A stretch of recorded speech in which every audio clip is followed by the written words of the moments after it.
Used to hear it. But no, yes. How about the last one to sit down? It is 9:32, so we'd like to call this meeting to order, and Commissioner Lautner is going to say the pledge today. I pledge allegiance to the flag of the United States of America and to the republic for which it stands, one nation, under God, indivisible, with liberty and justice for all.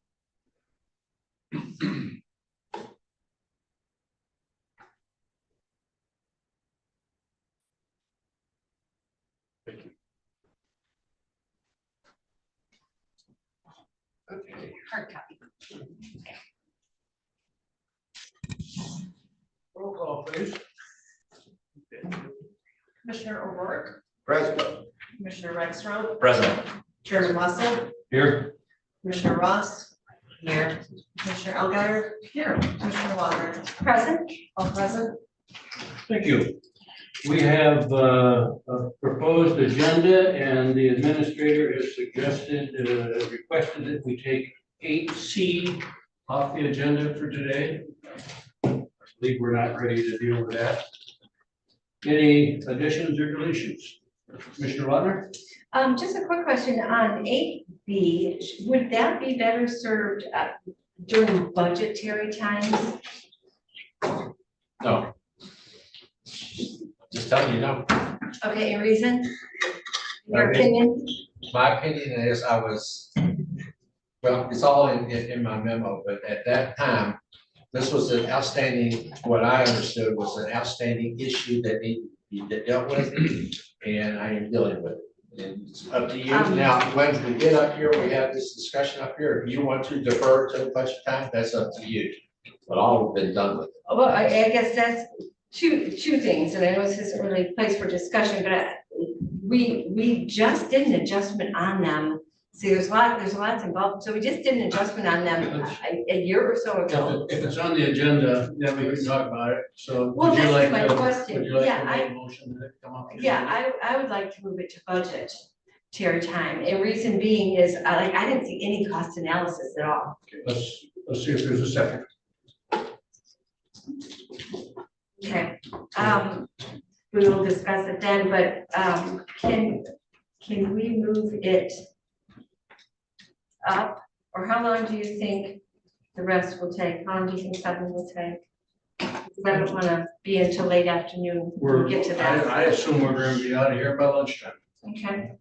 All right. Could I have a motion to approve the agenda? Motion to approve as amended. I think there's one addition they want to do. They dealt with the appointment process regarding Mr. Papa. Yeah, we saw it. With the passing of Mr. Papa. Yes. So we want to add that. Mainly what we're asking is that you authorize us to proceed with that process. So you can put that, I would make that number 8. Make it 8F, and then F can become G. Now a motion. Motion to approve as amended. Support. All those in support of that motion say aye. Aye. Opposed? Motion approved, 6-0. We now have the administrator update. Okay, I'll call for the first one was on hirings. First of all, I want to let you know that we have hired, we made an offer to hire Mrs. Jennifer Kane to be our human resources manager. She will be starting on September the 30th. So we're very proud to have her. I want to thank Kathy and Lauren for being a part of that team to put this together. They asked some pretty frank questions of her, and I think that's going to make a great working team in the future. CAIN? KAIN. So, and I will say how we have a great, we have a meeting on October 1st. I'll make sure she's here and we can meet her. Great. Where does she come from? Where does she come from? Here. She lives here, Business, I mean, Grand Traverse County. We took her from the personnel department, the human resource department in Grand Traverse County. okay. Or once we got one from another county. So we'll take Thank you. Kathy, I'll let you do the other end. Okay, The I think other someone's phone is Somebody's near phone next to their, your microphone. yeah, we're Oh. getting There's a lot of feedback, feedback out there. Mine's not on, so. so. Thank you. I have, I'm sorry, do you want me to do something, Allison? I don't know if you still hear it out there. Yes.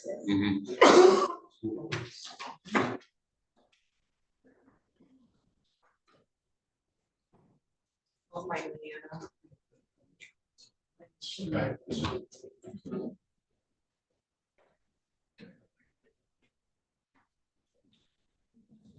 Okay, it just finished. It's gone now. Is that? Yeah, whatever just, Okay. whatever just happened, finished I that. moved my speaker up.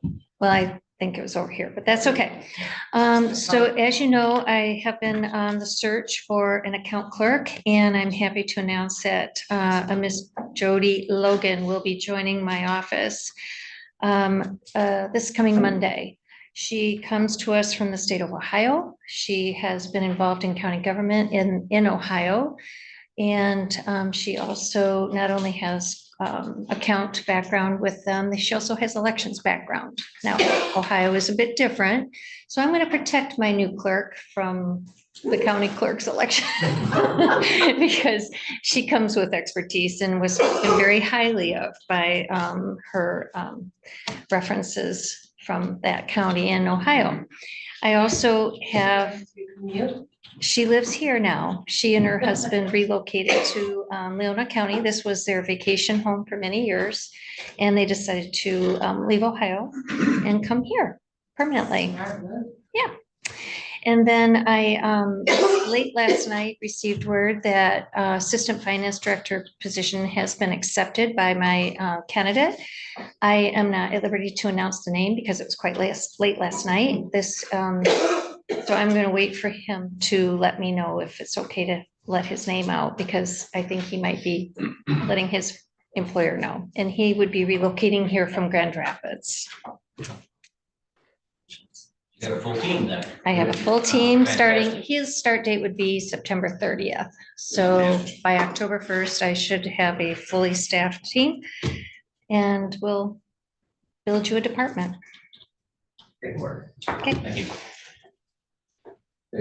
Budget calendar, I know that last night, or I don't know when, but you received a copy of the proposed budget calendar.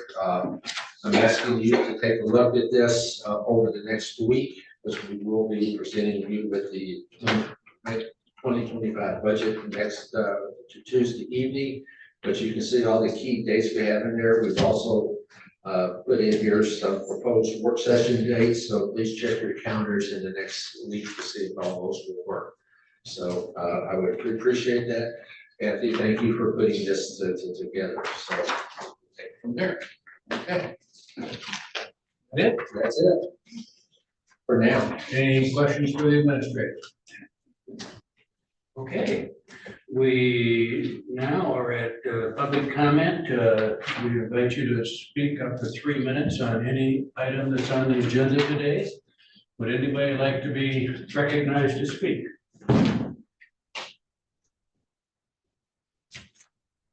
Yes, Bill, Mr. Reisner.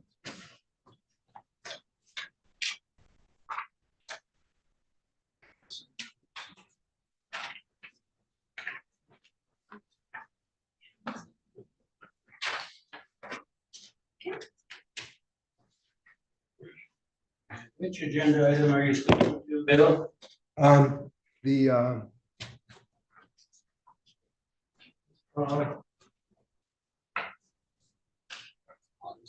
Sorry. it's the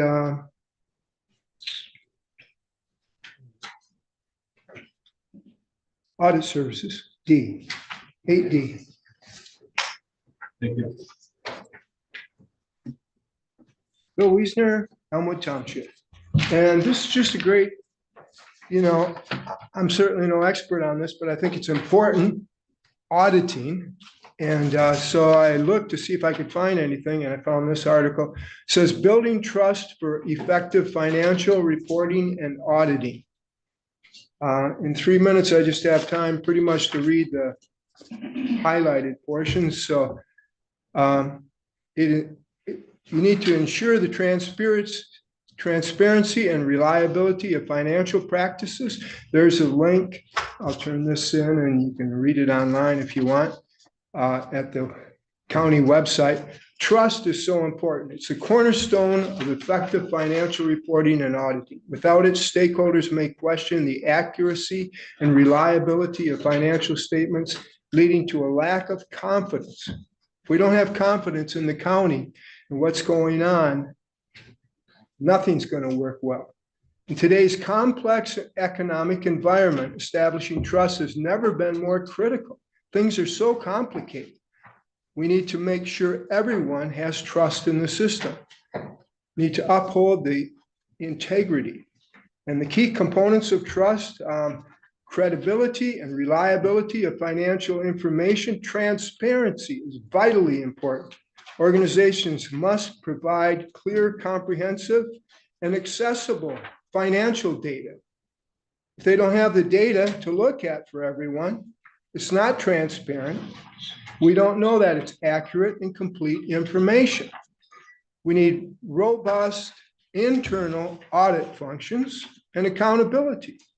And then it goes on to advanced techniques for building trust, fostering a culture of integrity and engaging in proactive communication with the stakeholders, coming to us to ensure us that the finances are accurate and there's no fraud. On the back page, cultivating a culture of integrity within the organization is equally important. Going on, proactive communication with stakeholders again. This means going beyond the mandatory disclosures and engaging in open, honest dialogues with investors, regulators, and stakeholders. Asking them if they have any questions, and if they do have questions, then explain it to them so it's, honest to them. Impact of trust and reporting. Trust profoundly influences the quality of the things. And just the underlying portions, organizations that prioritize trust do best. Trustworthy financial reporting thus becomes a catalyst for stability. And the last section is role of trust in auditing, and I'm out of time. Thank you, Bill. Any other public comments? Hi. Sam Getzinger, District 2. I just like to tell you how much trust I have in all of you and to you and our finance department. I can't believe a county can do better than Leelanau County. Thank you very much. Thanks, Sam. Thank you. Any other public comment? Rob? Rick Robbins, Elmwood Township. I'm going to discuss real quick on, you're going to be talking about 8B today. And I was involved in that in 21 when this all went down. And I think we're to the point now where you have several options to do today. I mean, you can raise everybody up to par or give a partial raise. But I think what we really need to do, this all started, like I said, back in 21 when we gave a raise to another department head upstairs, and it opened up a can of worms, and it just keeps going on and on and on. Me too. I think it's time that maybe we do look at a study. I mean, there's probably employees in this building that probably aren't making what they should. There's probably some that we may find out maybe they're making more, but we need to have a good independent study. I think your options today are you can bring the other two up to par, or give them a partial raise. Or what you could do too, if you could legally look into it, Mr. Lewis, is along with the clerk, is maybe for the time being, for this next term, is not give anybody a raise, but have legal look into it, see if our chief deputy clerk we have now, you keep her at that raise. And if she retires, quits, or gets promoted maybe to another position, the next clerk, or excuse me, chief deputy clerk would be at par with the rest of them. That's an option there. It's just look at that. But I think we really need to have a study and see what we should be paying everybody here. it's probably long overdue. I mean, this Me Too, it's never ends. I mean, who else you gonna, you do something today, you get somebody a raise, who else is gonna be in here? Because it's been going on for 3 years. I know one of the commissioners on this board said we opened up Pandora's box, and we have, because it's like every 3 months, there's another department head or somebody coming in here wants a raise. And so I think we really need to look at your options here and look at long-term and not just a quick fix for today. Thank you. Thank you. Anybody else want to make public comment? Thank you very much for coming today, and there'll be another public comment at the end of our meeting. Any commissioner comment? Commissioner Lovin? Yes, thank you. I actually have a request, and the request is along the line of 8B. So when we get to 8B, as I remember it,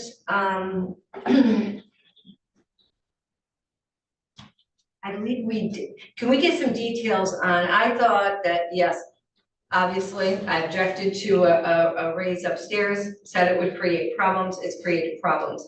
But I thought we addressed these positions once since then. So can we have those details of when the last time we did, if we adjusted these two positions?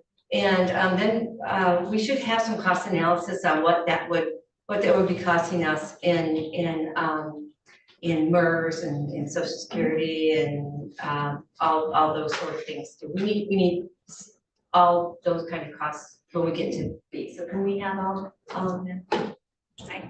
This morning? No, when we get to it this afternoon, or I know you weren't. I know maybe the clerk has all of that already up here. If you remember, because I know you were finance director at the time, so we can just get that when we get to there. Those will be some questions we got. Any other commissioner comments? Okay. We now are going to move into our action items, and the first one is for the sheriff's office. Which is an inmate boarding agreement. Morning. Good morning. I'm gonna let Lieutenant Roush handle this. He's up to speed on all these needs for the correction side. So Lieutenant Roush. So what this is essentially Grand Traverse County reached out to us to get a formal inmate boarding agreement. We've been boarding inmates for them just basically on a verbal agreement between the administrations for, boy, probably 12 years now. They reached out, wanted to do a formal agreement. Basically, what's in front of you is essentially verbatim from the agreement that we had with Kalkaska in 2022. Just changed some names. This is in the hands of corporate counsel, and as of this morning, I don't think we've heard back yet. So we're just looking for approval to do this, pending corporate counsel's review and approval. Commissioner Redford?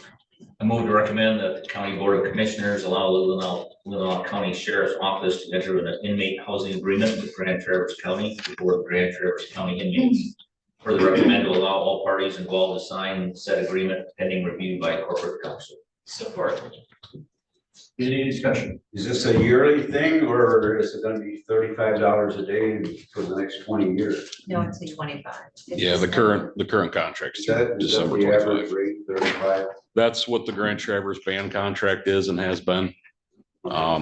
We've been charging Grand Traverse County 30 just based on the handshake, but I think given the times, everything is more expensive than it was 12 years ago. Employee costs are more, it costs more to run the jail, so a little bump in what we're charging them to board their inmates is. Does that cover that increase of 12 years, up just $5? I mean, we could raise it more, but I think that's kind of the state standard is anywhere between 30 and 35 a day is what they're charging. Okay. How many prisoners or inmates do you expect in Grand Traverse? Our max that we put on here is 15. Okay, I mean, in the past, It's been anywhere from right now, I think we only have 2 or 3. We've had upwards of 15 to 20. thanks, good job. So what if, thank you. Now, my question is on his last one. Why did we limit it to 15 and can that be floating if we've got room? And, or do you have a reason you only want? I think we can float it. I mean, typically we put a number on there for Kalkaska too. I think we just don't want to lock ourselves into guaranteeing them 15 beds if something happens And we need and more, we have a big influx. Yeah. because we do have overflow beds available that we, Well, not necessarily. So it's a 72 bed facility. Typically corrections facilities like that operate at 80% only. You never want to be totally full because you have nowhere to move inmates, and inmates is in one cell because they're unsentenced. As soon as they get sentenced, their classification changes. You have to move them to another cell. If you're totally full, you don't have any so do flexibility you with think that. you consider this floating? So we've got room if we have, because generally we've run very low here. Sure. I believe in our Yep. prisoners, so. Yes, yeah, I mean, we just put a number on it because we had a number with, Grand Traverse Band is capped at 7. We were capped at 15 with Kalkaska. So, yeah, I mean, if they reached out to us and said they were really in a bind and they needed 5 more, I feel don't like you think, could override it. yeah, sure. They Yeah, help us continuously, like when we have training days and all our people are tied up, we have special events. Our entire crew will be subbed by them. They'll come in, run our jail for us for the day, and we can go on with our training or whatever special event we have. It's kind of a give and take relationship. Just last month, they took 30 inmates down to Clare County. And they're boarding 30 down there. They're in a real bind in Grand Traverse. We try to help them. They're good to us, and we try to work as a team back and forth. But as we increase numbers of inmates, so do our conflicts increase. As per that fight that all ended up in an injury last year, our people are generally pretty well behaved, and you start bringing people in, mixing people around, and what we're trying to avoid is fights, injuries, deaths, suicides, and so forth. So that we're trying to keep it balanced with a reasonable number, and that's why the 15. Commissioner Elgar? He answered my questions. What's your current number of inmates? 27, 2 are from Grand Traverse. How many? 27, 2 are from Grand Traverse. So we do have room. And yes, well, we have room. We have a tribal contract as well at the same rate. So we're kind of paralleling that with a rate of 35. It can go up and down depending on what judges are doing in terms of sentencing, but 27 is a good number for us. How many are hours? 25 then. 25. Well, minus the ones from the Grand Traverse Band, which I think this morning was 3. Yeah, thank you, Under Sheriff. And they're generally Leelanau residents anyway, so I still consider them ours, even though it's a tribal contract separate. That's fine. So 22 and then 3. 20, yeah. Okay, we have a motion on the floor. We can vote. All those in support of the motion say aye. Aye. Motion approved, 6-0. Thank you. The second thing is an early hire. This is pretty much, we've come to the board for this in the past. I've got a corrections officer who's looking to retire the end of November. We have a candidate in the pool ready to start really anytime. So we'd like permission to hire that employee early, no earlier than October 5th. That helps us get them in, get them acclimated, get them most of the way, if not all the way through the training process. When they are in training, they are not counted in our staffing levels. It's essentially like still being down 1 employee until they're through training and signed off on their own.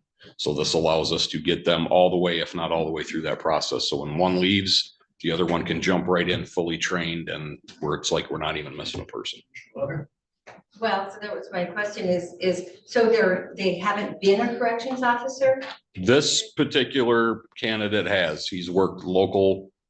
He currently is at the Miami Correctional Facility in Indiana, which is a maximum security prison.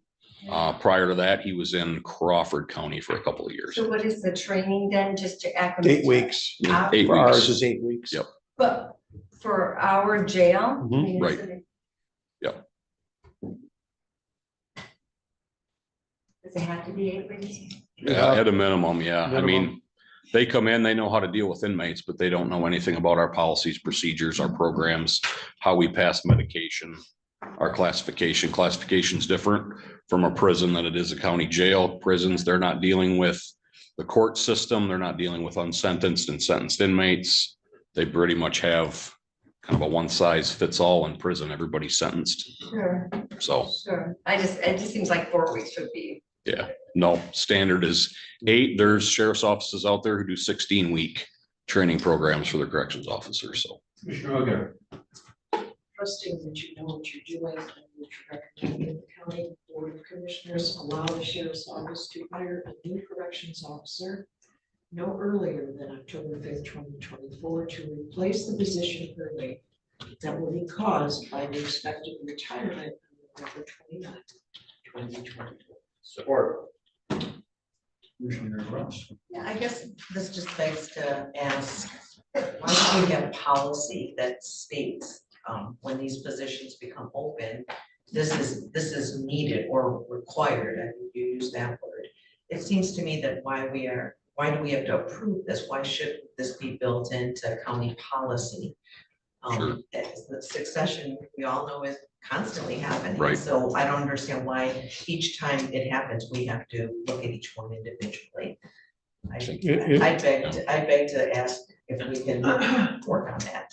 Yeah, Kathy, you're right. Technically, in 8 weeks, we'll be over our budgeted staff level. It's part of your budget appropriations and your budget rules. Staffing levels are set at numbers of bodies. And the dollars that are associated with those bodies are budgeted. We don't have overlap. So any employer, co-employer comes in and has this situation, they come before you and ask for overlap. And so you have to approve the extra body, because there's going to be 2 in that one position, and you approve or ask me to draft up financials for you, so you know what that costs, and you approve the budget, because it's an amendment to your budget for that person. Okay? So this is standard practice. It's happened many times. So we shouldn't be arguing about 4 weeks or 8 weeks. If that's what they recommend they need, then you take that into consideration and you tell us. Hopefully with our new HR person, we will know how many people are going to retire, how many people are going to need to do this. So this could be probably a lot on him or her, whoever it is. Commissioner Locke. 2 quick questions. One is, I was going to ask for the costs associated with the overlap will be, so we'll get that, I expect, for Sure. Tuesday, okay? Second thing is this a for sure retirement? Yes. So documents are signed and so. I don't think it's that far yet, but she's been talking about it for about 6 months. I think she's in the process of trying to get that stuff taken care of. I think she just wasn't quite sure, without having someone in HR, exactly who she was supposed to go talk to take care of all of this. So Okay, that we'll need to know that before Tuesday night, because otherwise we're gonna be able to. Come see me. okay, we'll do All this. right, I spoke with her yesterday. Okay, so you'll make, sorry, yeah, paper signed and all I was that. haven't had a chance to talk to Richard about it. We will get Okay, it taken care of. Anything else? Thank you. All those in support of the motion, say aye. Aye. Opposed? Motion approved, 6-0. Thank you. Thank you. Question, Todd, Yes. Dan, before you take Yep. up. You have binoculars in claims and accounts, and what does corrections use? I have a set in my car Out, like. in case I'm somewhere and something happens and, we got a boat in the lake or something like that and I'm close, I can stop and That's take a not for look. like So, in the jail. no, Just couldn't figure that out. All no, right. we don't have that much distance back there. Like, you're really zooming in on something in the jail. All right. Kathy, I think Thank you're you. next on the family court.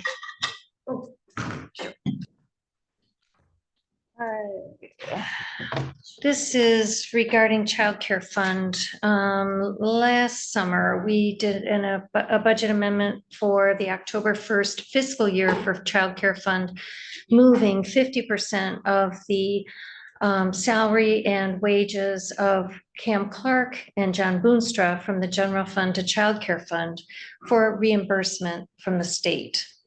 Now, the reimbursement opportunity for John Boonstra is we can move 100% of his wages starting October 1st of their fiscal year, which is our 4th quarter. And so this motion that we're proposing is to reallocate the cost of 1/4 of John Boonstra for 2020. It's 1/4 of 1/2, if you follow me. Don't want to get in the weeds here on you, but we're just going to move his cost from the general fund to childcare fund so that they can use 75% reimbursable. Yes. But then we're amending the 24 Four. budget, and it's done at the end of this month? Oh. This is for October 1st. For October Yes. first. Okay. He's beginning still- October 1st. he's So it would be still- The new year. For that, Oh. for that, super. Okay. right. Okay, So it's good. to start the fiscal year for childcare For fund fiscal grant. year 24-25. Yes, All right. but For it's their just, fiscal year, the state fiscal year. Right, we're I trying mean, to- we've only got a month left in that fiscal year, if Yeah. it was for 2023-24. That's why, okay. Yeah. it's just for our fourth quarter, their first quarter. Okay, I move to recommend that the County Board of Commissioners approve amending the 2024 budget and reallocation of actual payroll, wages and benefits in the total amount of $12,914 for the last calendar quarter of the year and first fiscal quarter of MDHHS for diversion prevention counselor John Muska from family court 101.325.132 to childcare fund 292, as well as amending the staffing levels of each as presented. Support. Any further discussion? All those in support of the motion say aye. Aye. Opposed? Motion approved 6-0. Kathy, I was reminded when I looked at the package, you put a lot of stuff in our, a lot of work in our board book this week. Thank you. You're welcome. We now will move to item 3, which is you too. Yes, and Richard, I just put a handout on the corner of your dais there. And this is Michigan Indigent Defense Fund, the cost analysis proposal for year 25. It's also an October 1st start date, so we're again talking about a state-funded event. This is a mandate that we share cost in. So in talking with Paul Jarbo yesterday, the state has not signed off on our grant, but we're not alone. There are 40 municipalities in the state of Michigan that are still not signed off. So we have an option. We can kick this to October and wait, or if I've handed out the amendment, which is a slightly, the budget is slightly reduced. Our cost share is the same. Our contract is the same proposed with Jarbo's office. So what you can do is you could amend, I put a different suggested motion on this amended budget. And you could say that you are approving acceptance of it upon the state of Michigan accepting, contingent upon the approval of the state of Michigan accepting the amended proposal.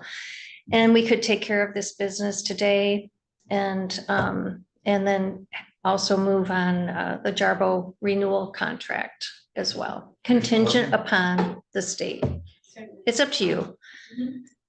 so I move to recommend to the Leelanau County Board of Commissioners to approve the grant number E2025 TB. They haven't assigned a grant number to it yet. Oh, they have, Mhm. okay, so we can cut that out.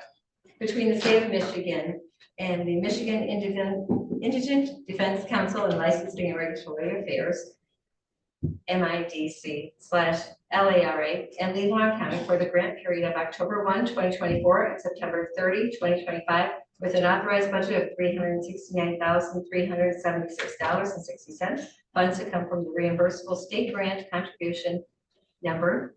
It's a dollar sign, sorry, typo for me. Okay, contribution of $316,130.38, and the local share of $53,236.22, contingent upon the approval of the state of Michigan accepting the amended proposal. Support. Any discussion? All those in support of the motion say aye. Aye. Opposed? Motion approved 6-0. So I thought that was a fun number. That'll come out of the indigent defense. So now we're on 3B, contract with Jarbo. In the EDS, I gave you the draft contract. It's the third amendment. This will be I think it's the third. Yeah, this will be the third time we'll renew with Paul Jarbo's office to perform these services for us. It is required to have legal counsel do this for us. And there is a $5,000 increase due to new reporting standards that needed to be implemented, and they took on additional staff. And the caseload is a bit bigger you know, we're out of COVID, life goes on. And all things we see an increase. I'm sorry? Have you figured out what an hourly rate is for the attorney? No, Because we're not going out for bids. The MIDC program is contingent on state funding. It's just like your county share will never increase. It's built into the statute, and we use Jarbo and Field because we did go out for bid several years ago. Grand Traverse did. And we keep all 3 of the courts in the circuit with a contract with their firm for consistency due to the needed rotation of the attorneys. And so he administers it for Antrim, Grand Traverse, and Leelanau. So it did go out for bids. It did. It did through Grand Traverse, and the costs have been reasonable and in line with. To go out for bids and go off on your own probably wouldn't be in our best interest at this time. But when was that bid? It was 4 years ago by Grand Traverse, and we do keep in, Administrator Lewis hasn't really been involved in it yet. It just generally, I bring him in and I've been more involved. But we would do it as a group following Grand Traverse lead because we are the smallest caseload of the circuit. So it's really important because of the flow of attorneys and who's available. We generally use only 2 to 3 out here. This is the 1 year. yes, 1 year. Commissioner Russ? I think I'd like to follow up with our chair's thoughts that maybe we could get a copy and just see a little bit what those dollars look like on an hourly basis. If we could, that would be nice by next Tuesday. Gosh, I did a breakdown. I did You reach did a out, breakdown, yeah, yeah. and it was in response to a public question on caseload. And I did get updated figures from Katie at that time. I haven't updated those with her, but if you'd like to have me do that, she's not able to whip it out really quick. I could have it probably by next Tuesday to let you know the caseload and. I say, let's, if it's your so desire, we can move this forward and we'll try to get the rest of the information to you and have it for you by next Tuesday evening. And Paul has a number of attorneys who work with him. He's got a.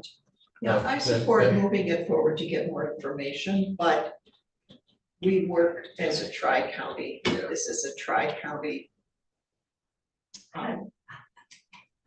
It's a joint. So let's move it forward project. so that we all. feel Project, comfortable. so we don't want to go out and do this on our own.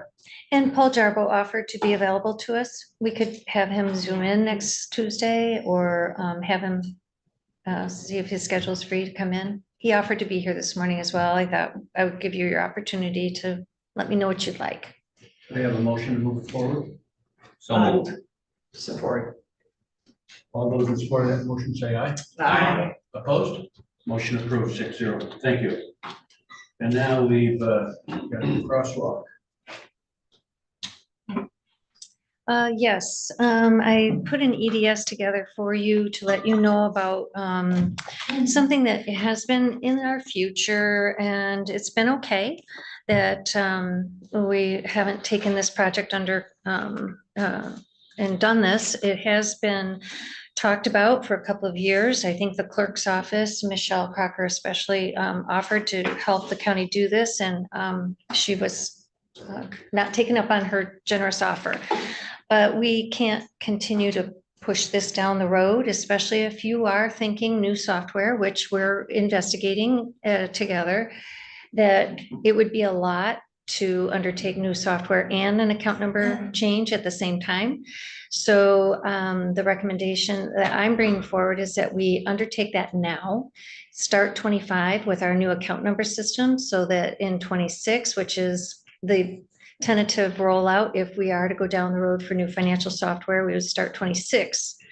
But we'd already have a year of getting accustomed to the new account number system because it doesn't only impact my office and my staff, it impacts all of the account executives and department heads around the county here that code their own invoices and send them in for payment. So they'll have to get used to their new account number system for their department as well.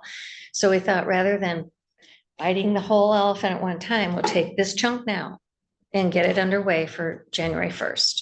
But in order to do that, there's a lot of hours involved in looking at your current chart of accounts, utilizing the book, the Chart of Accounts Uniform Act, the Chart of Accounts Act that I put the index in your packet to show you. It's a thick book.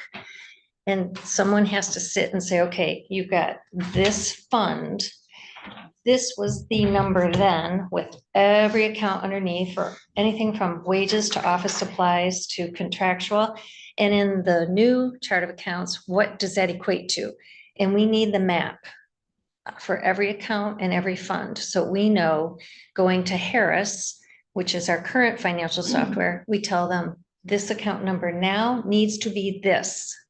And they'll help us either tell us how to do it in-house. And if we have the staffing ability to do it and the talent, which if we can do it, we will with their guidance. If it's more than we can undertake, I have asked them to prepare a quote to let us know what Harris would charge us. I'm not that far yet. We have to have the crosswalk, no matter what. It's either they do it or we do it, but we need the map. Okay, so now I'm confused. Okay. Because you are asking for funds.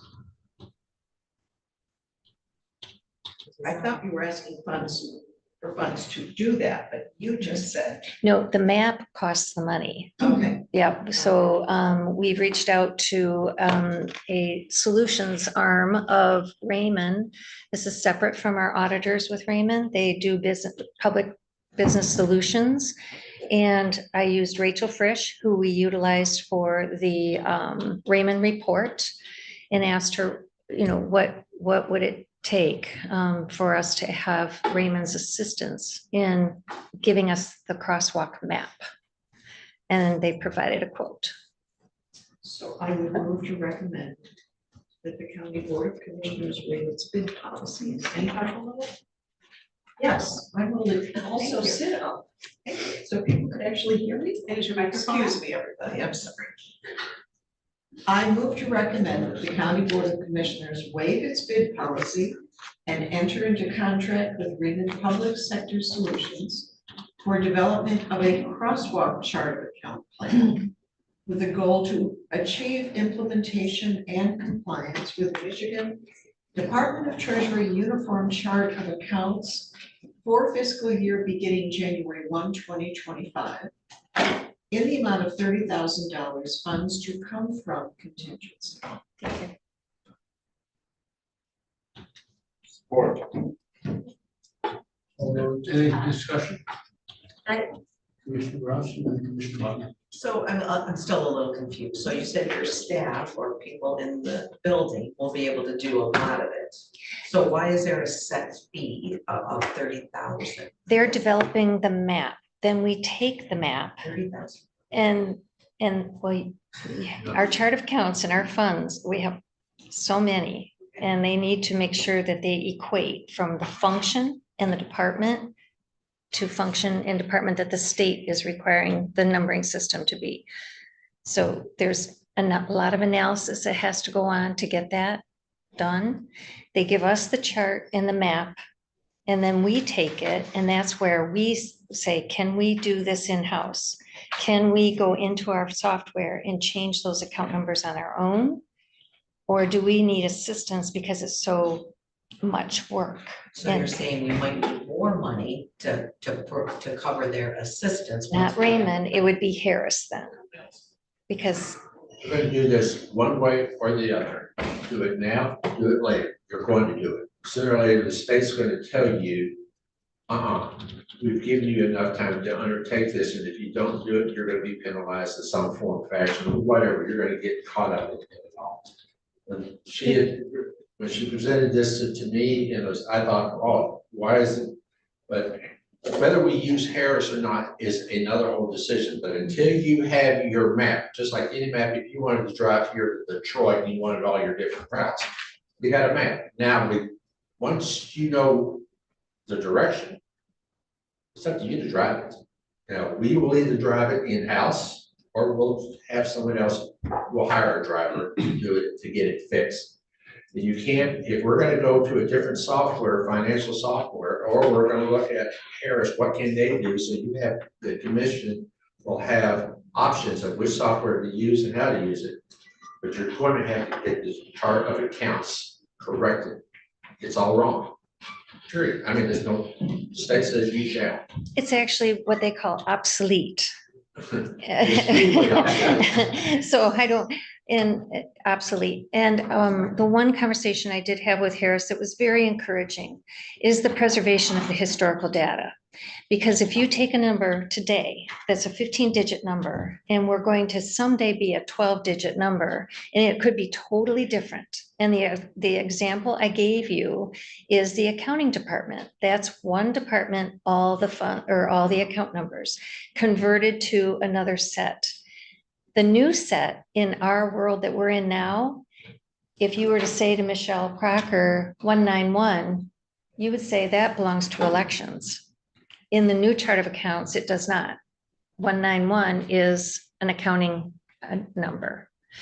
But once we touch Harris or whatever financial software any county has in the state, we're going to enjoy that we change that account number. It'll take care of historical data, so we don't have to run two databases to look for history, which we do all the time.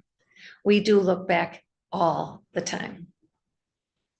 So, you're correct. We either have to do this now or later. So I go back to, we should have done it before. And I'll throw this out there. I really don't think there's any chance our clerk was going to do it at no cost. Is that an option anymore? I offered 3 times to do this for free and was turned down. Not for free, but to do it because I'm the only one left on staff that has the experience to do this, as I've done it twice. Okay, we have a motion on the table. Any other discussion? We don't have any other choice. And I believe Raymond is one with historical data to get us started. First of all, it's not the Raymond auditing firm, it's the Raymond over here. There are 2 separate wings. Obviously, has to be. But they have the expertise in house to get it for us. All those in support of the motion, say aye. Aye. Opposed? Motion approved, 6-0. Thank you, Kathy. Sure. Richard and Andrew on the tax rate request. Kathy, if you just want to stay. Sure, I can stay. Morning. So I come before you twice a year to present the L-4029. We presented it in May of this year to set the operating millage for the county, and now you're being asked to set the millage rate for the roads, seniors, and then the early childhood program. So the L-4029 is the form that process occurs on. For roads, seniors, and early childhood, they all were voted on just this past August. Roads and seniors were voted on, and I mean, they all were approved. Roads and seniors were inclusive to this year, so that millage, those millages are, those new renewals are on this 29. The early childhood millage was approved, but that new millage, that renewal will start in 25 and run to 29. So we're just, for early childhood, that one's still, if you're looking at the 29, that one is still incurring a rollback, whereas the others, roads and seniors, is not incurring a rollback, any rollbacks, because they are brand new to the 29. Kathy and Richard, you did an analysis of the proposed budget for early childhood. I think you have a recommendation. Yeah, on the early childhood, we are recommending that for 2025, as well as for to have enough funds to cover for the first quarter of 26, that the millage rate will only need to be 0.2000. That will give you enough cash flow to cover, and have enough cash flow to take care of 25, as well as to cover the first quarter, because that's when you're collecting monies with also any surpluses or fund balance that will remain after 2024. so we feel very comfortable. And that, this also makes an assumption that all the monies that have been budgeted for 24 are spent. If it's not, that's even better. So we're giving ourselves enough comfort room to do that, so. Full millage rates. Was that coordinated with Michelle?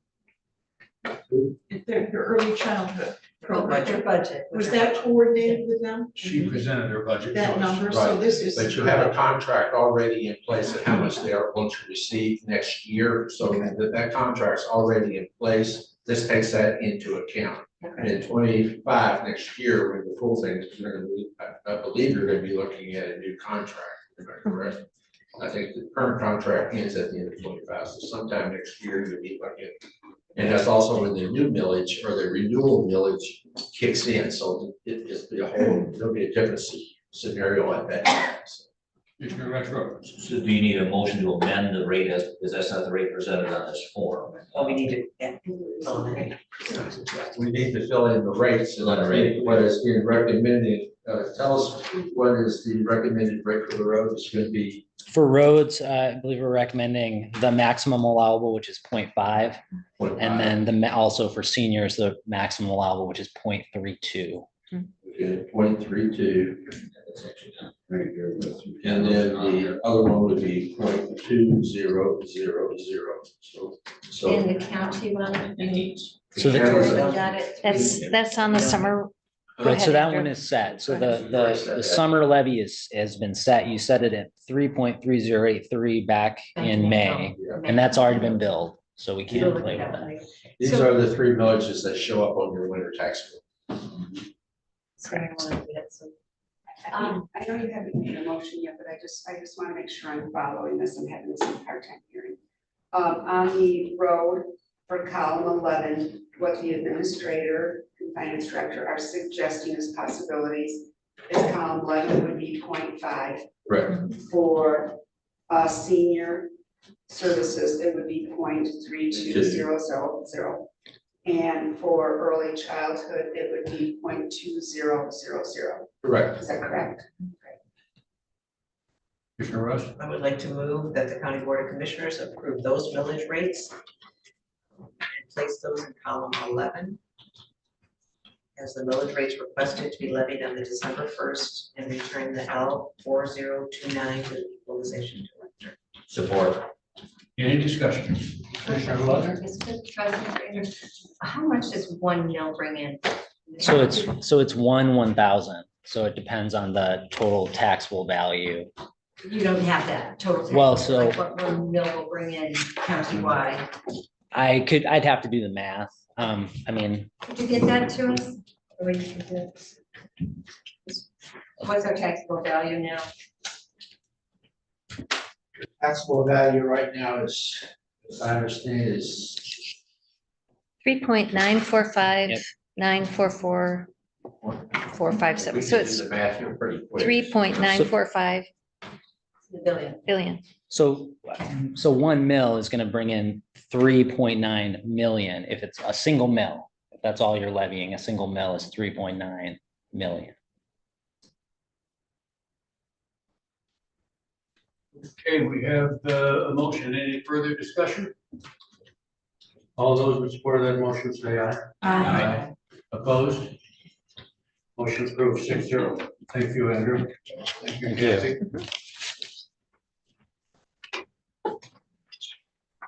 Now, the lawn contract. Is that Kathy or is that Richard? Well, Kathy was working on it this summer. Yeah, I worked on it with Jerry. You have a 2-year contract with Spinnaken Lawn with 2 1-year renewals. And so we reached out to Spinnaken and had them rebid, and that's in your packet. And right now, I think it's a 20 mow estimated amount. Through July, they'd done 14 mows. So I think it's a good number of mows to estimate by. There's an option, but we have not taken it, but there is an option for a spring cleanup if for any reason that would be included. It was included in the 2-year contract, the original contract as well. So it's a slightly higher rate per mow than what was in the 2-year, but it was frozen at that rate for 2 years.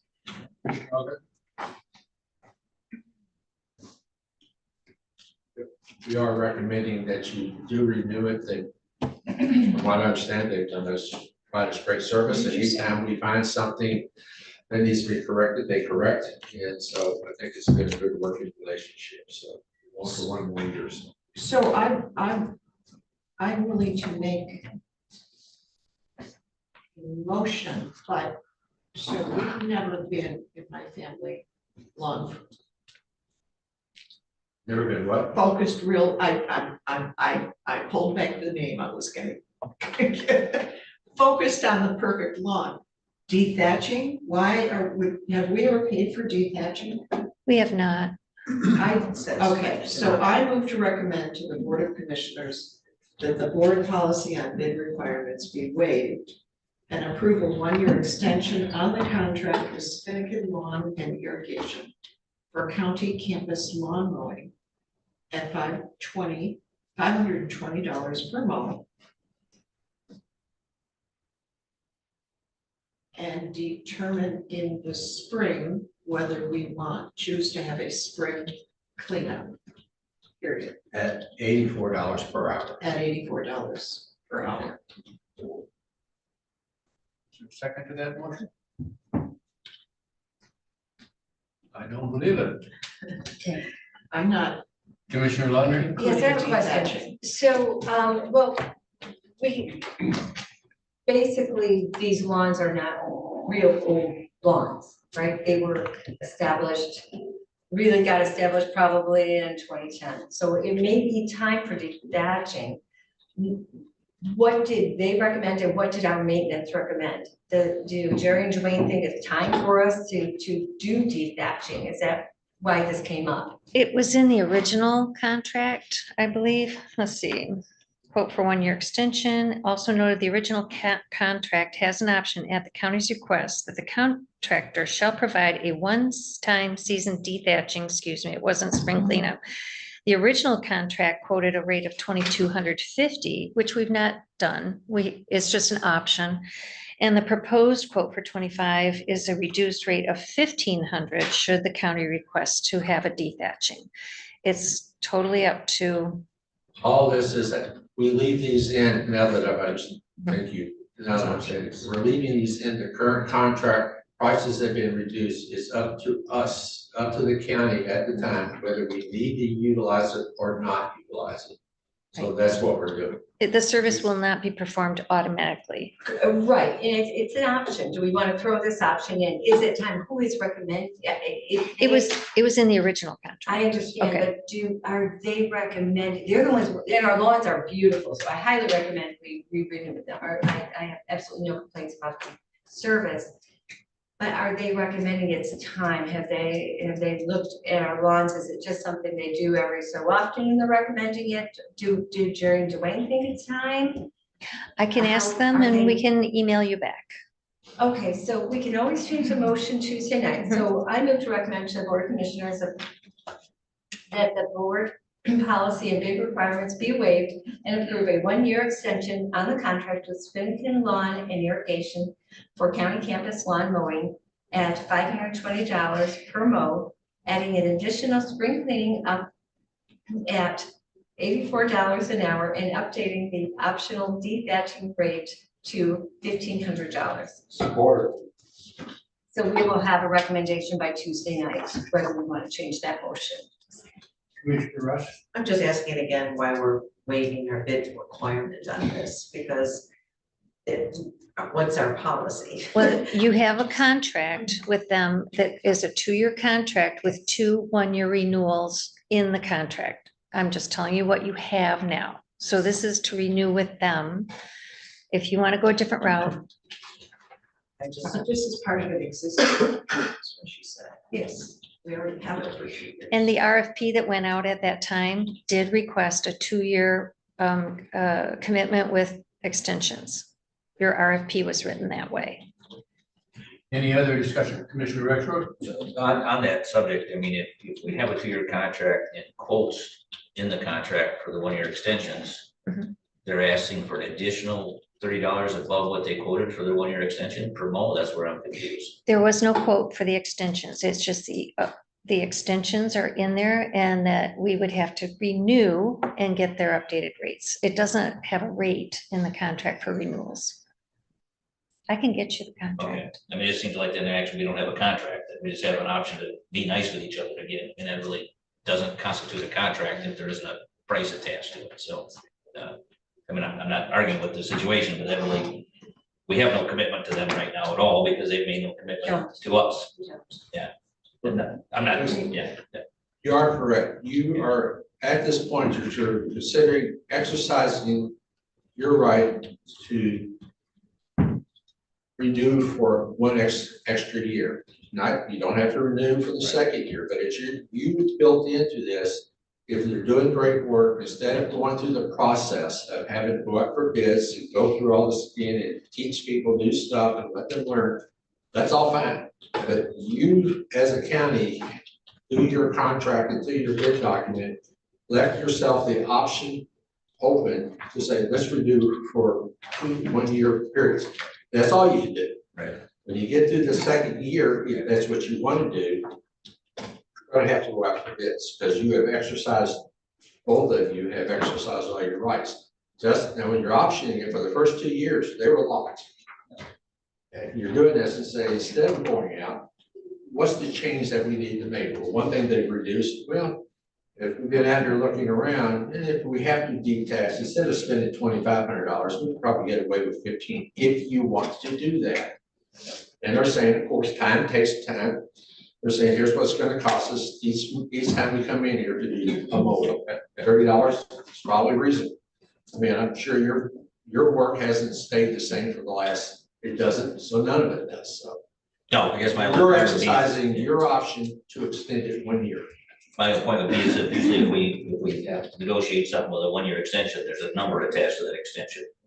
Well, actually, at that point, they would have put that increase in there at the time, so we would have known what it was, so. Well, not necessarily, not necessarily. And could I interject that the contracts do come to you for review before they're executed? So if in future, when you're reviewing contracts, those things are probably something that should be brought up at the time you're considering the proposed contract. You know, this is small, but I've seen contracts where they go out, you have a 10-year contract, but they have yearly renewal and financials. Doesn't mean you're gonna be locked into that price for 10 years. So this is, you're doing the same thing right now. Okay. So we have a motion on that. $30 is only what is that percent? It's less than. 6%. 6%, yeah, I was gonna say it's less than 10. All those in support of the motion, say aye. Aye. Opposed? Motion approved, 6-0. I won't be real open to that next year. We now have Gail up. I can do this, I put this one in here because this is part of mine on the first part. We need to redo the whole public hearing process as it relates to the brownfield. As it relates to it, we needed to do 2 public hearings, and where I made the mistake when we had it last month, we should not have closed that public hearing. We should have adjourned it and held on to it. I mean, the memo or the EDS you see there is the same thing that I wrote in the memo that I sent to you, where we were gonna have to do this. There's also a second party to all this. This is what we are telling the public, we're gonna close this brownfield. There's also the property owner, and they had a right to come to us at a later date when we were gonna get ready to do that, this meeting. But we closed the public hearing, so we can't reopen it. And so we just need to correct what we did. This is not earth shattering at this point, so we now are getting this to whereby we're going to reschedule the public hearing for this date that's in here, for October the 8th at 6:30. Everybody gets to be there. And one more time, and then later on that evening, if you want to close the brownfield, you closed it. Everybody's had their chance, and everybody will be happy and walk away. So I can tell you. I recommend to the Leelanau County Board of Commissioners to set the public hearing for termination of the West Bay West Shore Brownfield Plan for Tuesday, October 8th, 2024 at 6:30 p.m. Support. Any discussion? All those in support of the motion, say aye. Aye. Motion approved 6-0. I assume we'll have as many people at the rescheduled public hearing. I am sure you will. The only one that we really want to make sure that is noticed is the property owners. That's the main party that we want to make sure that we met our requirements for this, so. Anyway, we've learned now how to do this when you've got numerous parties you gotta deal with. Okay, we'll take care of it, so. Gail, you have a program planned for planning commission. I do, our annual planning session next month. And I have an agreement with MSU Extension to pay the mileage for our speaker, Mary Riley. It's approximately $110. Commissioner Rush and then Commissioner Waters. I would recommend that the Board of Commissioners approve the MSU Extension Services Agreement and Statement of Work as presented for the annual planning commission fall training program and authorize the chairman to sign same. Support. Discussion. You were going to say something, I interrupted you. I was just making sure we had voted on the public here. We did vote? Yes. Okay. All right. Okay, all those in support of the motion to pay mileage, say yay. Aye. It's a good program. Yay. Thank you. Motion approved, 6-0. Michelle Crocker. Yes, this is more of just a paper shuffle. At the August 2024 regular session, we made the motion to move forward with an extension to the current contract with the interim administrator Lewis until May of 2025. So we had the contract amended and drafted. I sent it to you with the portions highlighted, very minor, just to, in order for Ty to sign it, we need to dot the i's and cross the t's. Think about this real hard now, folks. No way. Mr. Retro. I recommend that Leelanau County Board of Commissioners approve the second amended and restated interim administrator employment agreement as presented, and the chairman be authorized to sign. Support. Sorry. All those in support of that motion, say aye. Aye. Opposed? Motion approved, you're stuck with us. That's right. You know, it could be the other way around, you're stuck with me. You know, it goes 2 ways. Can I ask for a 5-minute break? Yes. Denied. We will adjourn for 5 minutes. Renew his contract and he's already. Yeah. I requested it. It was a question mark at the end. Good idea, though.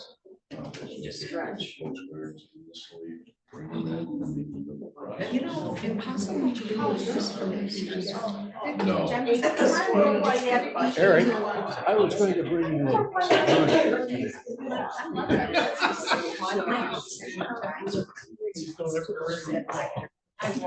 For Memorial Day this year too. Sure. I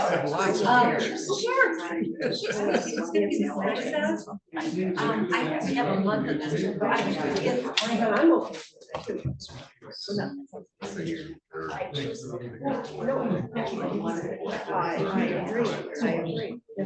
Sam, how you doing? But it is. And I was gonna do it. But Nancy got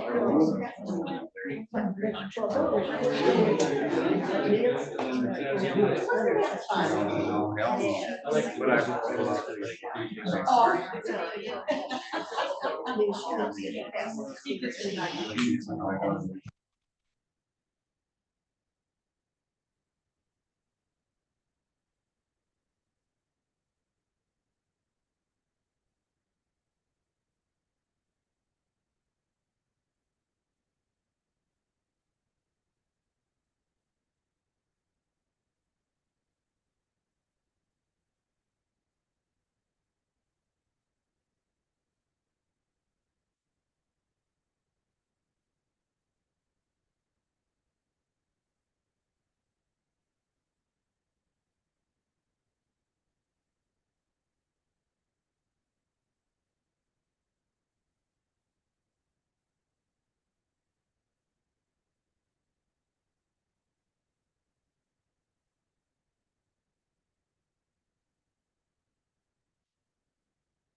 Yeah, okay.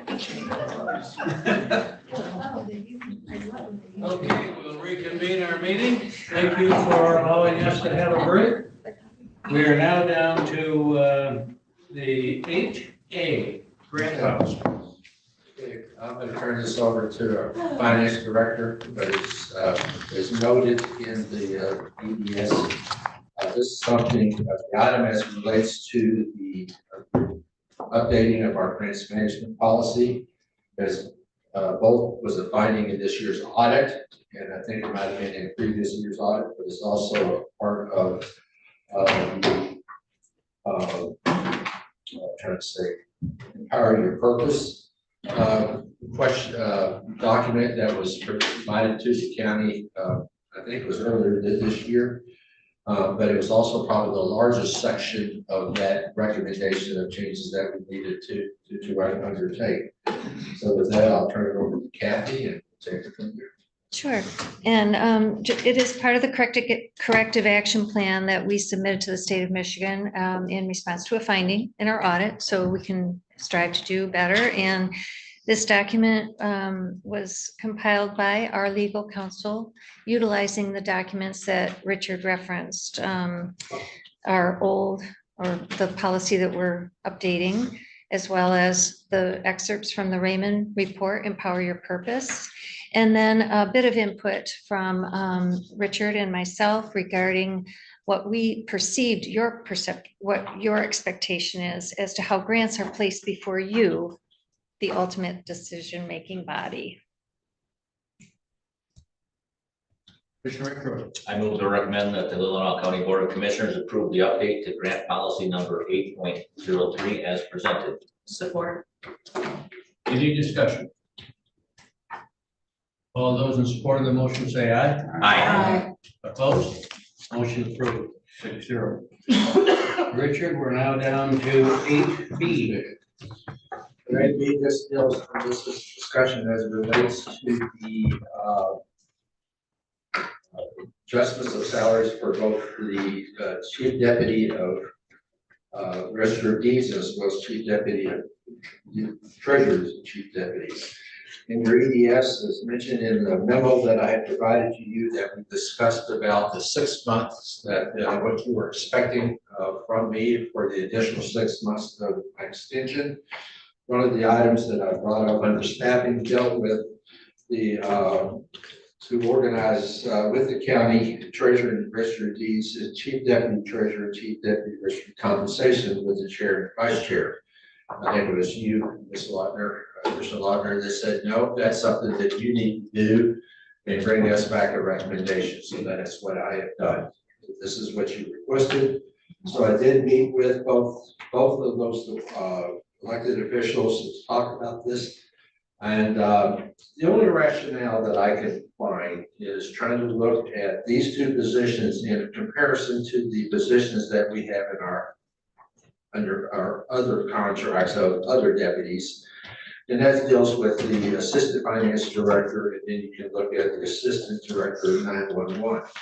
I apologize that these are not in color because it could have made it easier for you to identify what the recommendation is being made. So what I'm looking at is more equity of what we have in other positions of similar nature with these two. The thing is, it's not about, you know, how many hours they work or don't work. It's more about what is expected of all these deputies and all these assistants that we have throughout our spectrum here. But what happens if someone is not going to be there? The only position you don't have that in there is something for your county administrator. What happens? But that is also covered because then it falls to the county clerk to assume the role, while your administrator is, while you do not have an administrator. All these folks that we are talking about, either under the elected, mandated, or contract, or even the positions above, that if something were to happen with the director, then the assistants have to step in and assume the role until this body or other bodies make sure the role is filled. As the clerk, there is a process that's outside of us. But if it's internal, such as the director of emergency services, if that person leaves, this person, the assistant director has to fill the slot. They fill it, assume the responsibility until it's changes. It could be the assistant director, it may not be this, you don't know, but that's what you got to do. And that's what I'm looking at here with these two positions. If the county treasurer were to leave, or something happens, they can't do it, the deputy has to assume the role until the system, I think it's done by elected by another system. I mean, we don't get to fill it, that's done by another process. Has to assume that responsibility. And that's what I'm looking at. This is my recommendation to you. I didn't put a date when it would be effective, but I would say that given that it's next Tuesday night, that you may consider it or you may not, then you would fill that at the beginning of the next pay period, following pay period. We're in the middle of a 2-week pay period, so that would be the week after next, or 2 weeks from today. So it's my recommendation to you. I feel like how you want to proceed with that, I'll leave that up to you six. But I'll leave it there. If you want to do something different, you may. So there you are. I feel like I've completed what I said I would do, or you had asked me to do through this memo, and I've completed that. How you want to proceed, I'll leave that into your hands. So Commissioner Algar. So this has been an issue for a while, and I understand it. And in public comment, this issue was addressed. We really need a wage study, and we haven't wanted to pay for one. But that's what we need. We have put that off we've talked about it for, when Commissioner Sotis Little was here, we talked about a wage study. One strong objection I have to this proposal is that starting salary then becomes higher than the senior services director. And that position has always been paid lower than anyone else.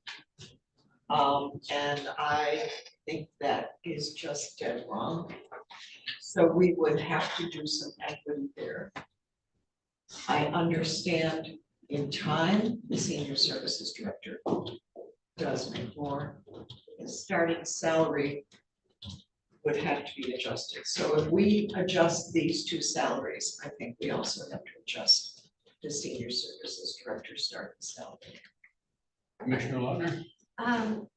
So Richard, to back up a little bit, you said you were asked to bring us a recommendation, but you had said that there were promises made.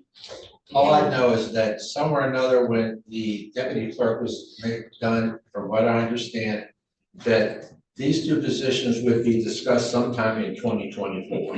That's what I understand. But and when was that?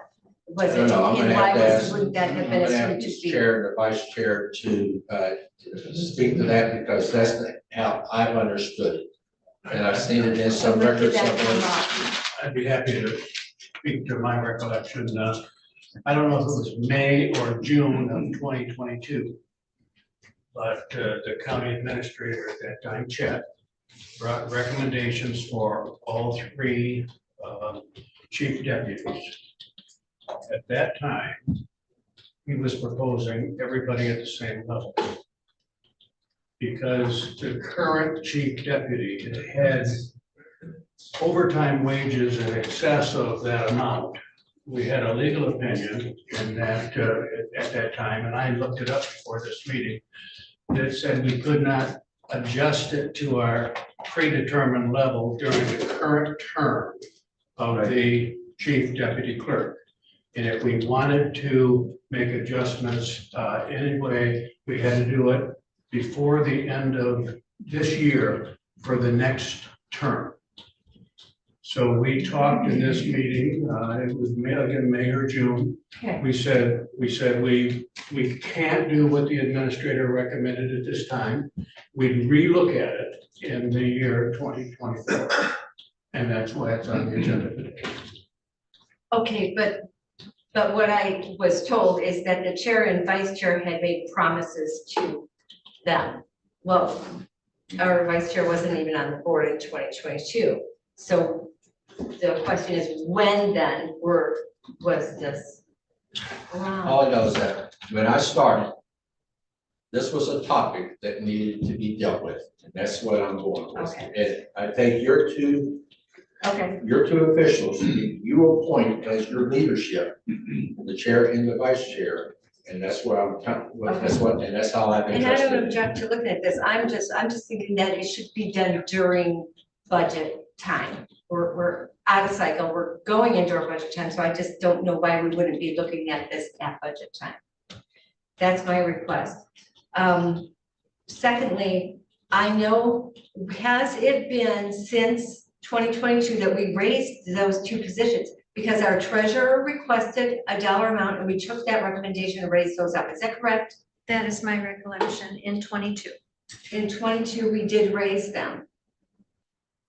Okay, that's what I recall. And how did we raise them?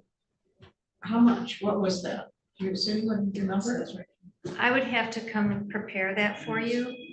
I'm happy to do It's where that. it's at, but where was it before? So Yeah, right. One was approximately 6,000 to 8,000 and the other was close to 16,000. one got a $16,000 raise and one got 6 to 8. In 22.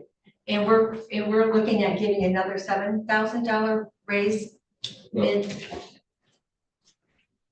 That's what it would what? be if I'm trying to do equity with other positions. But That's just me. here comes in the problem is the equity. Because as Gwen said, we start popping one, we start popping the other, and I'm sitting here thinking from what you said, so you're and I'm just saying, the rationale for this is because if the elected official isn't there to fill in, they are responsible and they fill in, and that is worth $7,000. So you also said if the administrator isn't here, the clerk steps in, and that then should be worth $7,000.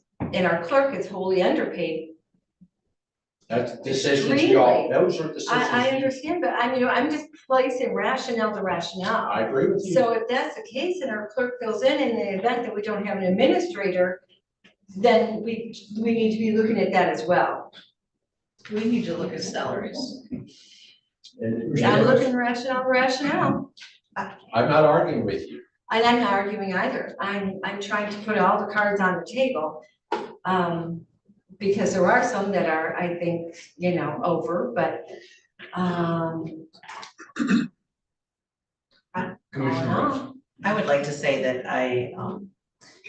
my predecessor, Patricia Sudis Little, definitely expressed to me that this was an area that I needed to keep an eye on, and I have.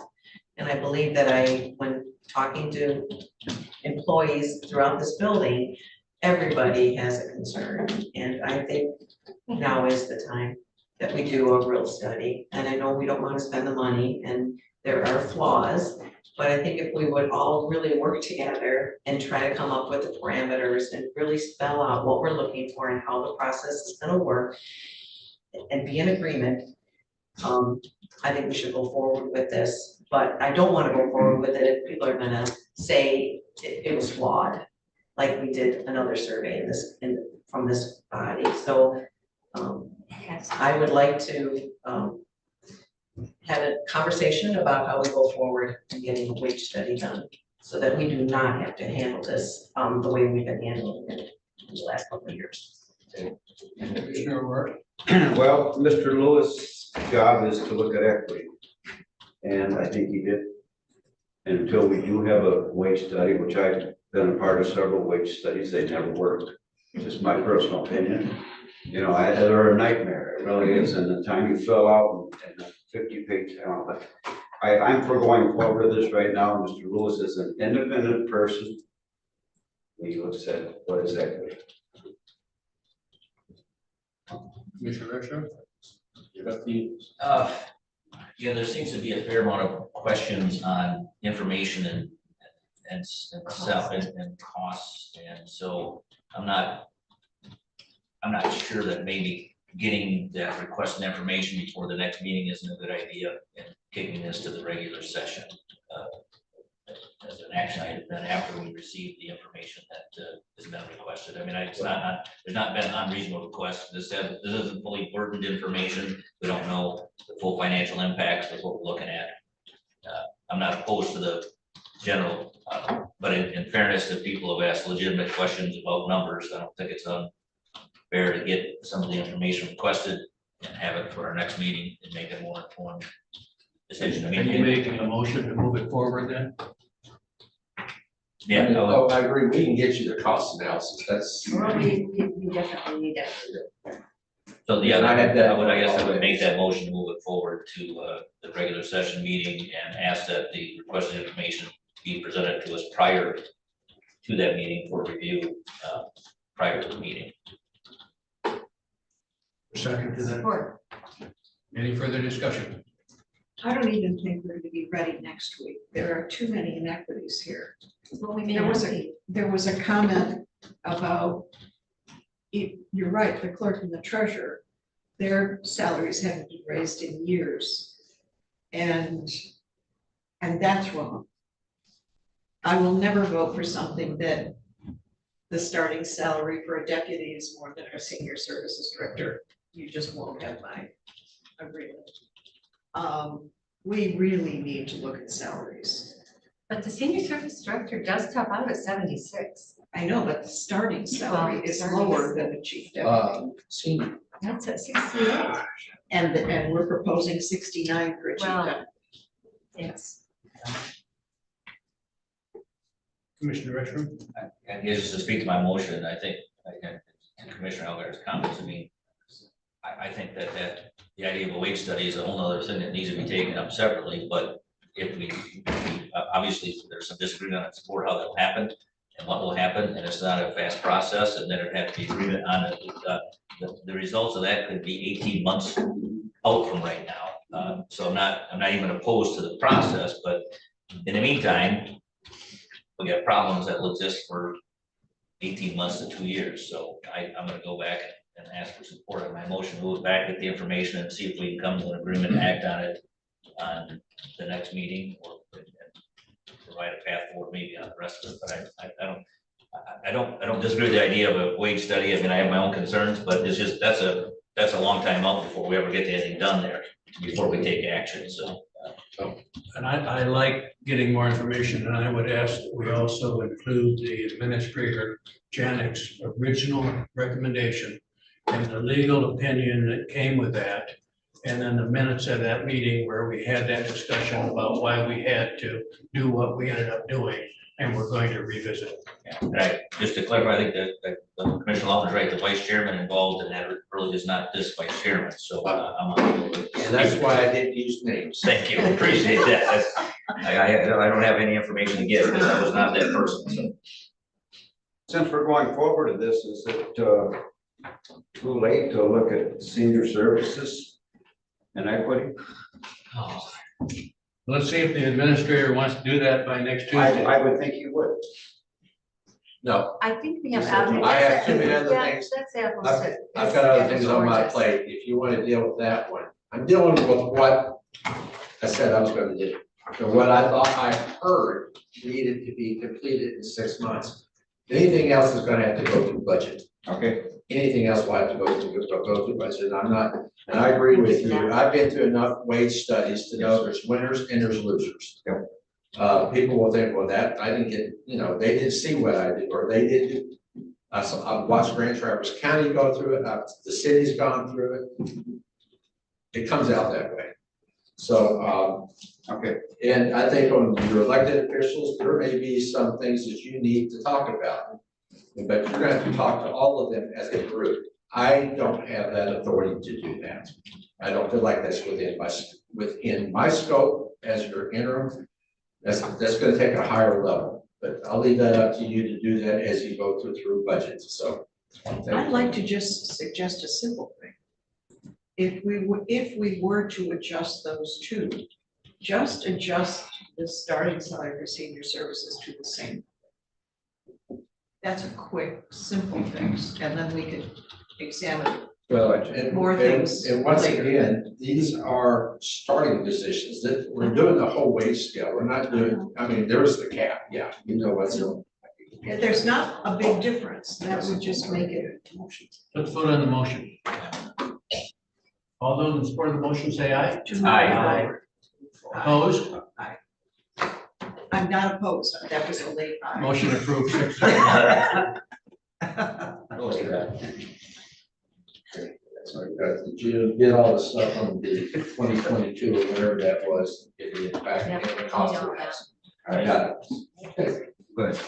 Okay, we now have a proposal for an audit.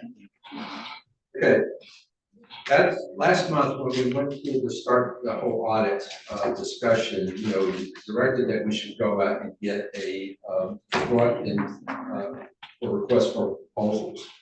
And also at the same time, you asked for a 1-year extension that could be offered by Raymond. In your packet is their 1-year extension, but it also caused me to have some concerns, and about a week ago, it just hit me that you really can't do both. You know, if you really want to consider a 1-year extension with Raymond, we should go ahead and do that and stop the RFP process. And I'm looking more at the county's credibility. I know, Mr. Rexrow, I don't know who else has ever been in business where you have to go through an RFP process. It's not like you just sit around one night and just wait.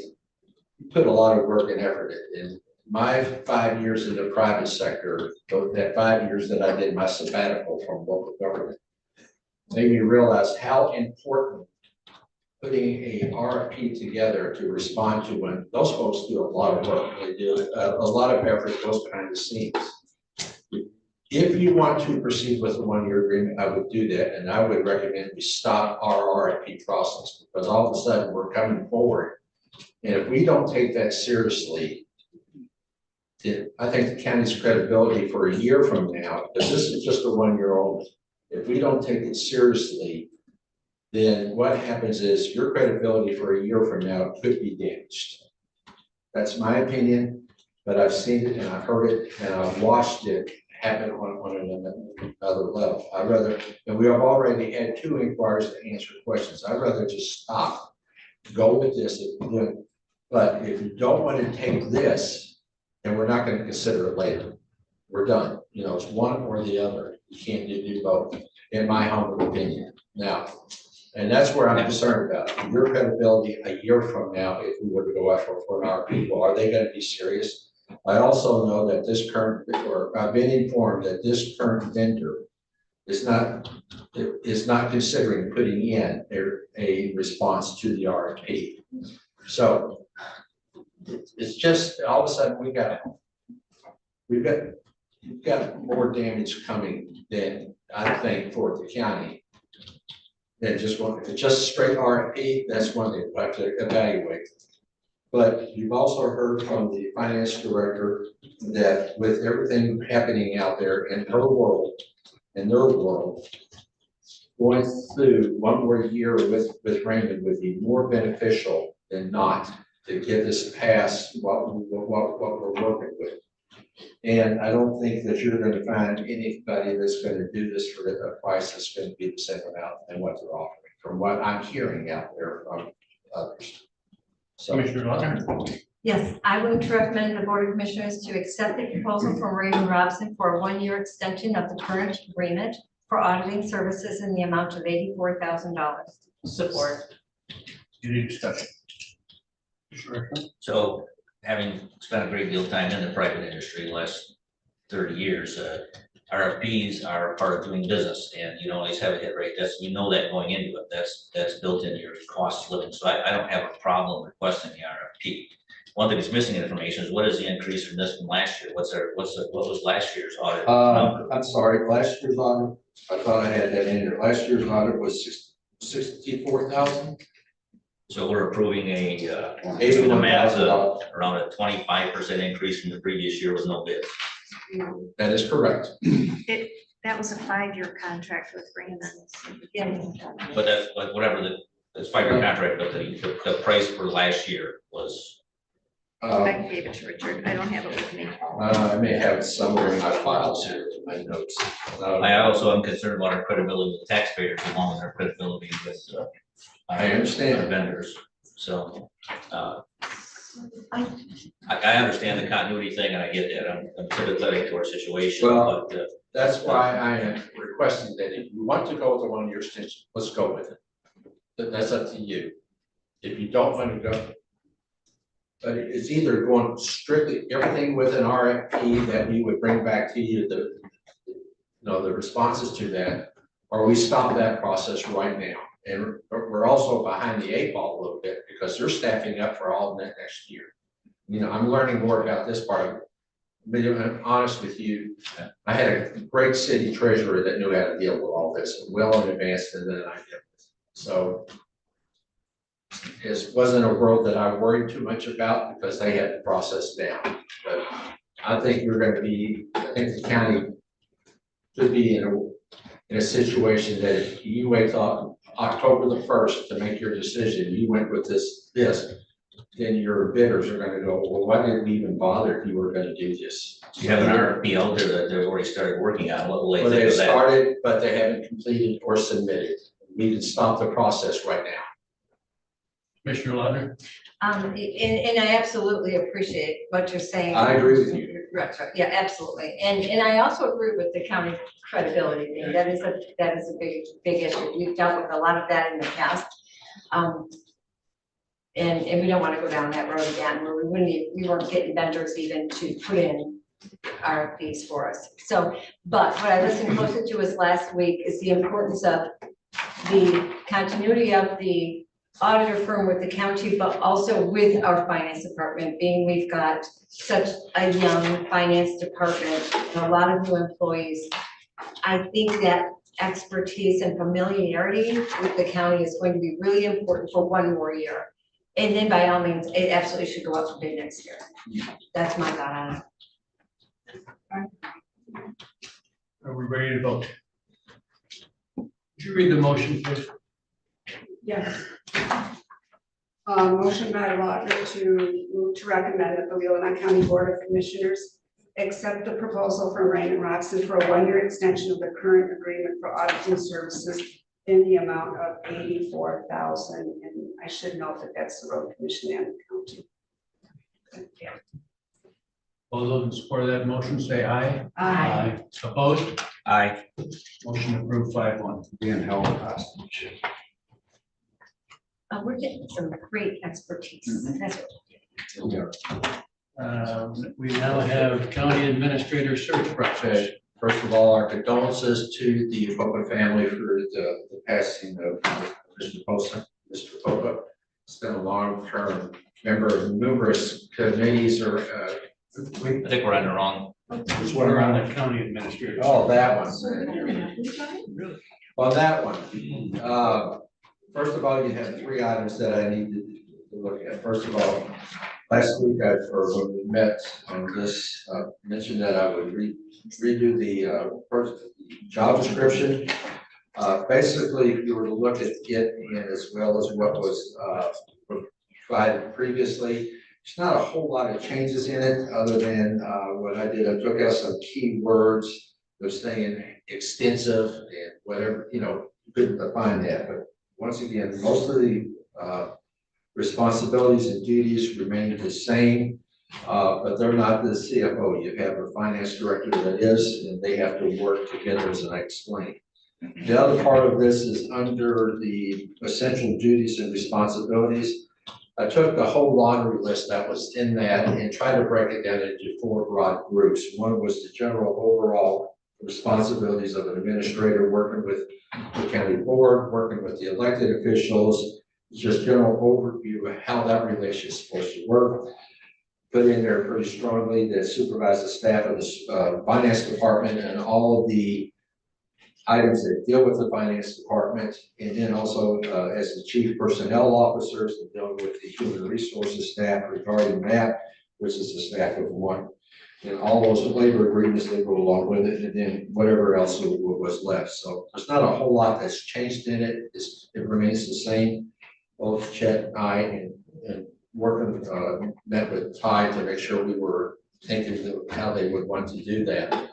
So I think your job description pretty much is pretty much what you had before, and maybe a little bit of improvement in that.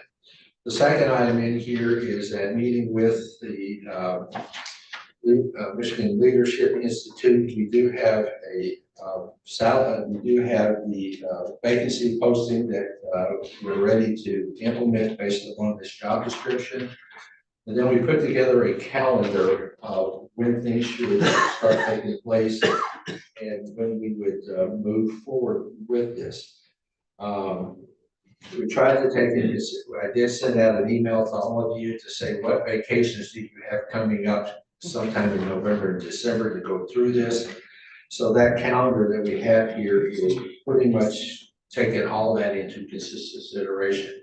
So if you're ready to move forward, we're ready to move forward with that, working through the Michigan Leadership Institute. As I understand, I don't have anything that rates that they have a contract with you at this point. You know that they stated that they would continue to work with you, with the county board, until they had something in place. I think there's about $3,600 left in that contract with you that we haven't paid. You know, if you think there should be some other adjustments, I'll leave that up to you for you all to have. So this is some discussion with Chet did down the road. I don't think he's here, is he? No, good. So I think he's in Poland. well, it's probably a good place, you know, at this point. So there you have it. I did have a conversation with Mr. Janik, and we did have a contract with him for $4,000, I think, for the search, which is about 40% of what he charged Branch County and other counties. I personally believe that he found us an interim administrator for a year, and that we've changed the job description, and we need to supplement that existing contract a bit. Chet's not demanding it, but he's starting over. And so I would ask that we give some thought to, with Kathy, to see how we might modify that existing contract. I think it's fair. I would support that. Yep. That motion. No, I'm not hearing a motion. Well, I'll have to, so I think we'll have to work with Chet what he thinks it would be.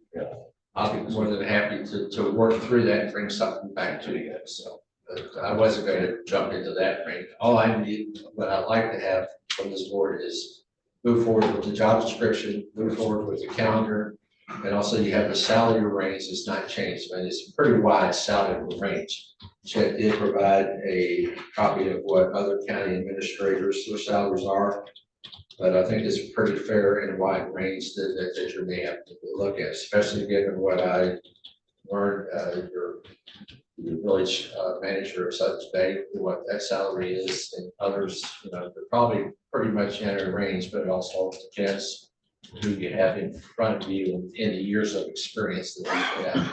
I know you like to have 5, but you may just be able to find someone that you think would fit with 3, you know, so that may mean start a little lower, do something later. But those are decisions you make later on in the interview process. Commissioner Rexroth? Move to recommend that the County Board of Commissioners approve the county administrator job description, date September 4th, 2024, and salary range for the county administrator position to be $110,000 to $140,000, and to authorize the clerk and the administrator to work with Mr. Janik on approved contract extension in the search. Support.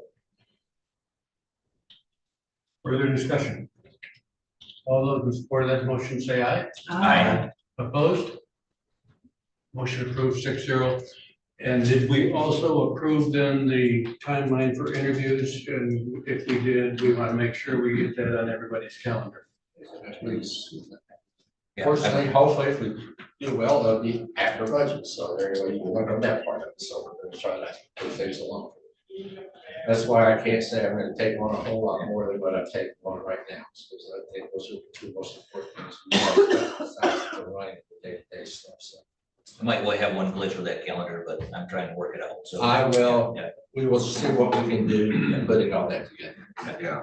It makes it, Yeah. with all due respect, sir, I gotta do the same thing for myself. Is the motion, I see it as written here, does that include the timeline, this outline? I didn't put the Okay, timeline in I there, just but wanna make sure. I think we all have it. I mean, We can come back to it. Yeah. It's- Okay, all those in support of the motion, say aye. Aye. Motion approved, 6-0. Did we vote on that twice? I think so. Okay, well, that way you will be sure. We're just honoring how much how much work you put into it. Well, Now, the next item on the agenda, and I see Gwen was surprised by this. We were sad to hear that Mr. Popa did die. We do Passed have, away over the weekend. we do have an obligation then, and are you speaking to it or to Michelle? All right, I will, because I asked Michelle. And the main reason is the process is not any different, you know, than what I'm used to in other ones, but I didn't know what happens with an elected official. Because your road commission members are elected, not appointed. So the process is basically the same, that it is the responsibility of this board to appoint an individual to fill out the remainder of the term. You don't have time to, and that term would end, currently this term ends in 2026. Any candidate that wanted to run for a full term would have to do so in November of 2025. No, they'll file in April of 26, it'll go on the August primary in 26, November, and then it will start a new term on 1/1 of 27. But this appointment, you are correct, will be based on the length of term remaining, will serve until the 12/31/26. So that's it. So it's your responsibility to appoint someone. There's no time period you need to do that. But I would recommend at this point with your, I don't think you have to vote, but if you want to, that you would direct us to put an ad out or advertise to say that we would like to seek applications from individuals who would like to be appointed to this board. And you would set up a time for you to interview those applicants, or you can select, and then we'll bring all the applicants to you. You can select who you want to interview. And from that, you can make an appointment. So we'll try to move that as quickly as we can. Because I'm sure they don't like to have the vacancy out. So. Do you need a motion to that effect to authorize? I don't need one, just as long as you understand it. You just kind of give us a consensus, move it along, Mr. Lewis. Move it along. Move it along. There you go. That's all. We just wanted to make you aware of it. I know you've got, Michelle, thank you for getting that together. But, you know, you had the information from last night, interviewed, I see the reporters are here, we'll be glad to give you a copy of that email, so that you have to. Okay. Mr. Popa will be missed. He did a lot of good work in this county for parks and for road commission and for the lake association, and the dam. So sad. So sad. Okay. We now are looking for a motion. And the motion needs to be revised. We had a wrong. Okay, when you start the motion to go into closed session is to discuss collective bargaining. And it deals with MCL 15268(1) subsection C, not H. So support. That motion also includes that the finance director and the county administrator would be asked to join in that session. Yes, please. Roll call, please. Before we do that, to the You're okay with the additions to the motion? Absolutely.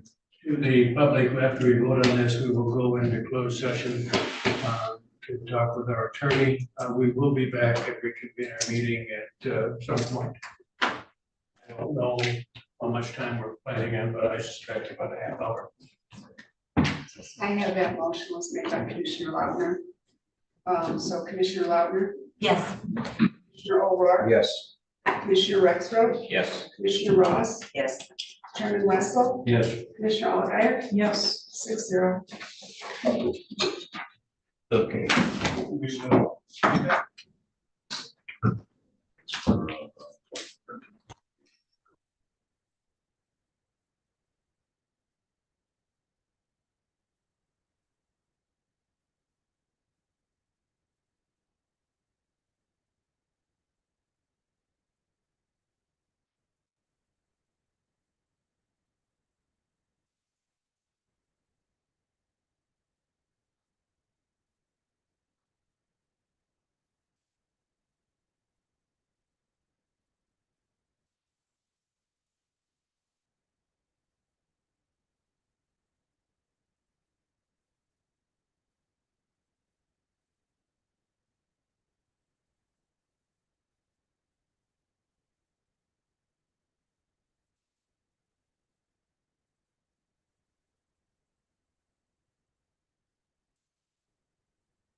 I'd like to move back into open session, make a motion to move into open session. Support.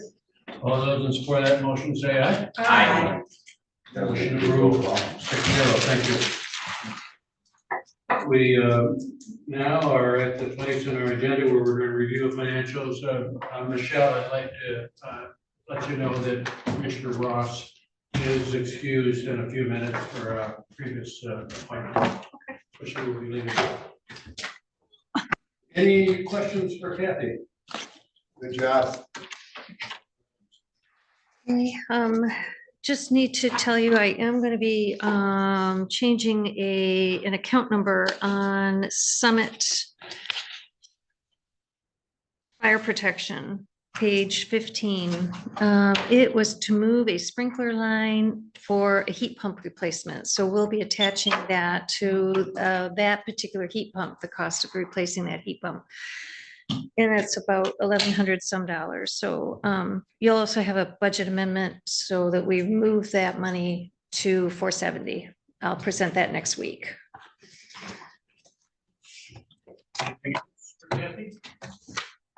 These are one of my questions. That was just caught that on a quick scan of them. I'll scan them again. Okay. And you can always email and I'll respond to all so that you all have information equitably. Thank you. Any special reports? I've got one from staff. One is that you received a letter from me that came from Kevin Klein, who would like to have a joint meeting with this board as well as Grand Traverse County Board that deals with the order as it relates to the terminal expansion bonding. They do want to go for bonds. And Leelanau County has to give permission, and so instead of then come and you ask questions and Grand Traverse County asks questions. So it was sort of myself and Ray Ager that it'd be better if they could work here at the same time. There's no financial responsibility of Leelanau County. They may be asking Grand Traverse County for the full faith and credit of Grand Traverse County, but there's no obligation on our part. We just got to get permission to go with that. We got your letter, but they would like to do this on October 14th at 3 o'clock. I paid you the letter, but they've given a time. So I'll have this as an add-on for your meeting next Tuesday night so that you can go ahead. So we'll take it from there. I just wanted you to be aware of it. So, okay, thank you. Briefly, Beta has moved to their new building. So that's exciting. And there will be public tours. I think I'll bring the date in. It seems like October 4th is in my brain. That's my birthday, okay? Oh, happy birthday. 10-4. 10-4, as far as the cop. Any other agency reports? If you didn't see yesterday's Record Eagle, the front page article on the financial woes of the Northern Lakes Community Mental Health and the Community Mental Health System across the state because of the cutting of Medicaid. And I think that Greg McMorrow would like to be on the October agenda to brief us on the serious budget deficits in community mental health program. That was pretty interesting. So at this time, we have public comment. Anybody want to make public comment? Yes, Mr. Wiesner.